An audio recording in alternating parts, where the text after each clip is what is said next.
calls the crew.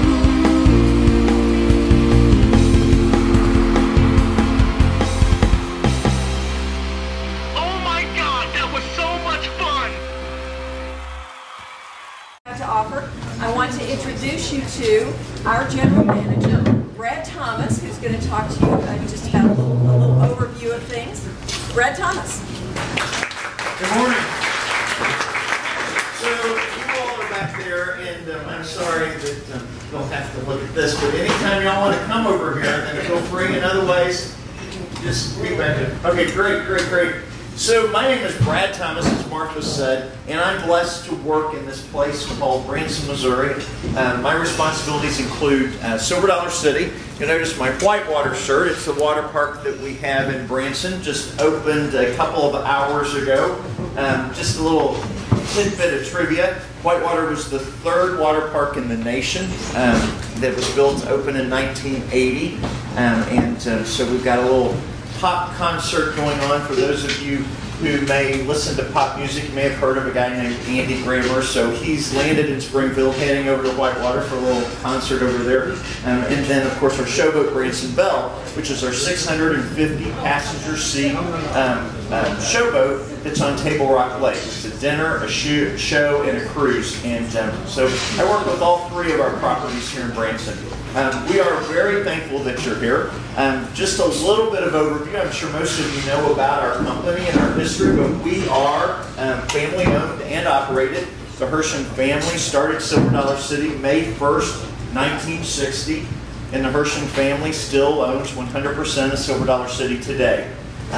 The park really started from a cave that's just below us here, and from that cave came properties such as Dollywood and the rest of our companies. So it all started, we like to say it all started with a hole in the ground in Branson, Missouri.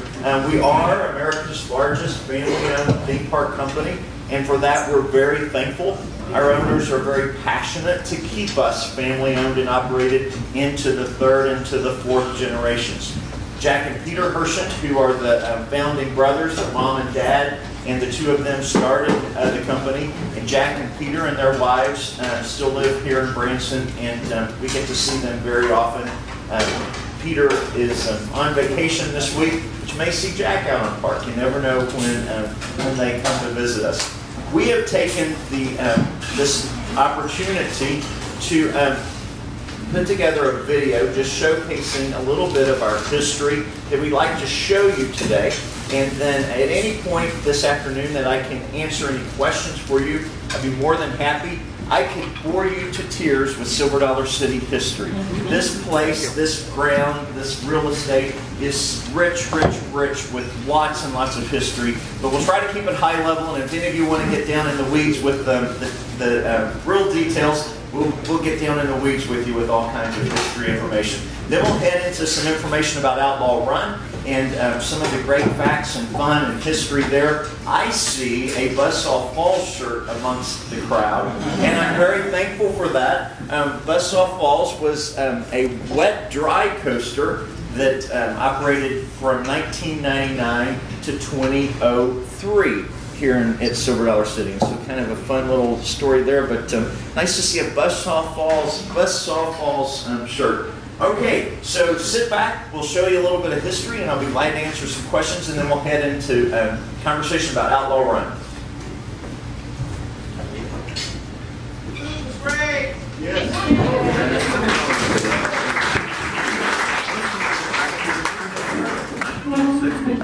All that followed. The Hershon family had just bought Marble Cave, back then a big tourist attraction. To give cave visitors something else to do, the Hershons built an old-time Ozark town atop the cave. Nobody was more surprised than we were when, in 1960, 4 times more people came to Silver Dollar City than their found caves. We scratched our heads and said we must be in the theme park business. That first year, with only 17 people, everyone pitched in to do whatever needed to be done. They sold snacks, demonstrated crafts, and then employees ran out to act out a shootout. We did not have scripts. Nobody had a script. We had a plot and key phrases. And Hawkins, you loved it. The Hershons were from Chicago, so locals taught them the ways of the Ozark. Well, Jack and Pete, they were city boys. I don't believe Hersington could have made it here without these hillbillies telling them how to get along with people. This log church was among their first buildings. I loved it when we first put in the church, and we said, we don't get a pastor here, so we always have church services. Spirituality and camaraderie guided the company's emerging culture. We are all in this together, and we may sink. But if we do, we're going to go down together. But it was fun to do. Everything that we did had to be fun. There had to be kind of a light touch on everything. And so the culture, much of the culture really came from the people that we inherited when we got here. It wasn't something that we really did. Today they employ thousands. The company spans 21 attractions in 9 states. It's America's leading family-owned theme park corporation. The culture nurtured from the start remains their core value. What is the core of Silver Dollar City today isn't the buildings, it isn't the rides, it is the men and women who are the family. They are the lifeblood of this company. It started then. Seeing family as foundation for all life, the Hershens long ago established programs to enhance life for families, for the environment.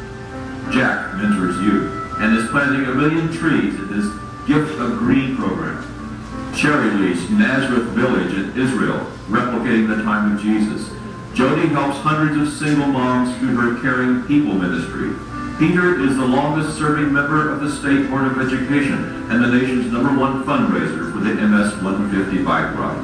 And the Silver Dollar City Foundation helps families and children in need by donations to area schools through the Care for Kids program. It comes down to 50 years of learning and caring and sharing, a legacy shaped by the folks who built the little town atop a cave. Celebrating 50 years of creating memories worth repeating.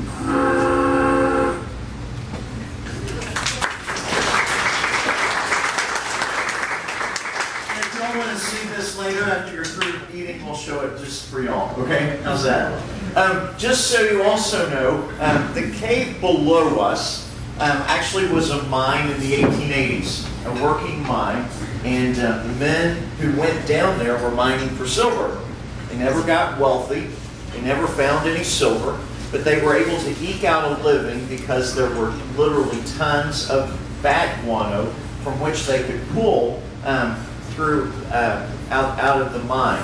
Now, does anyone have any earthly idea of what on earth you do with tons of bat droppings that have accumulated since the beginning of time? Yes, sir? Make gunpowder with. Absolutely. Nitrogen is a key ingredient of bat guano, and so the miners were able to eke out a living post-Civil War with pulling out all of that bat guano. And so that then, obviously, post-Civil War, gunpowder was an important part of American culture as it is today. So there was a town on top of that cave called Mormaros, and that town was actually burned to the ground by the Bald Knobbers. Silver Dollar City has a ride that is steeped in history and very authentic, very real storyline. And that ride would happen to be called what? Fire in the hole. Fire in the hole. Back here, bust off Fall Shirt. Fire in the Hole has been here since the early 70s. It's our indoor coaster, and it tells the story of the night that the town on top of the mine actually burned to the ground from Bald Knobbers. The Bald Knobbers were a vigilante group that formed post-Civil War. Remember, you're about 10 miles just north of the Arkansas line. So post-Civil War, we were 10 miles from the Confederacy. So this was really an area that had fallen into not a lot of law post-Civil War in these hills. So Bald Knobbers were a very real vigilante group. Now, I don't know, I doubt that anyone knows this today, so this is a big announcement, but we built a new roller coaster this year. Wait, what? We did. And I know you don't know this either, but it just happens to be a wood coaster. And we're pretty excited about that, and you probably don't know that either. We set out several years ago building our financial plan post-recession in Silver Dollar City. And 2013, we believed at that particular point would be a good year to come back in and reinvest in Silver Dollar City. So we placed a stakeholder in our plans to build a significant attraction for 2013. Now, typical for us, what we did at that time is we did research, market research, to check with our visitors and our non-visitors, those who don't care about Silver Dollar City, just to say, if we do this, would it cause you to want to visit Silver Dollar City? And Wood Coaster out-tested every concept that we did, that we threw out to that particular pool of individuals. So then we went to work to figure out, how do we build a significant wood coaster that would cause people like you all to drive right past the wood coasters in your home markets, because those of you who live near a park, you have a wood coaster in your market. And so we've got to have folks that drive right past some Six Flags parks and drive right past some Cedar Fair parks in order to get to Branson, Missouri. So we knew we couldn't just build just another wood coaster. Now, some of you may ride it and you may think it's just another wood coaster, but most people who ride it think that it's a little more than just another wood coaster. So anyway, we set out to build a wood coaster that would cause folks to want to visit Silver Dollar City and to visit Branson in 2013.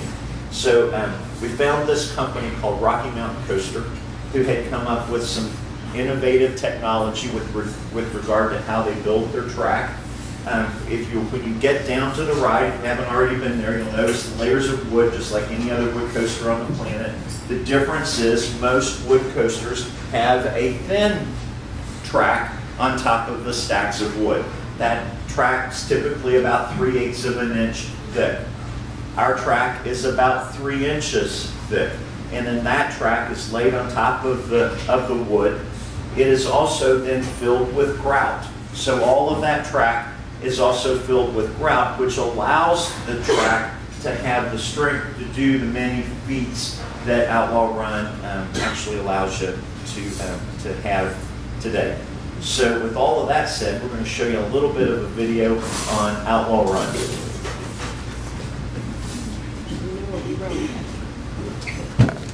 It takes bold and brave times to push westward. Silver Dollar City is looking for a few heroic souls willing to make a daring run through outlaw country. If you've got the fortitude we're wanting you to ride the steepest, boldest, and only double-barrel rolling wood coaster in the world, Outlaw Run at Silver Dollar City. Who's ready to ride?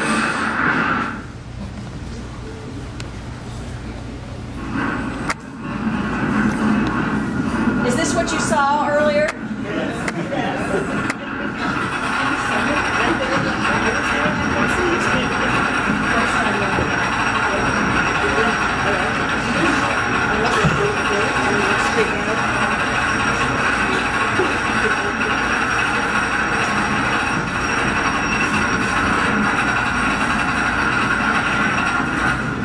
Okay, who started screaming?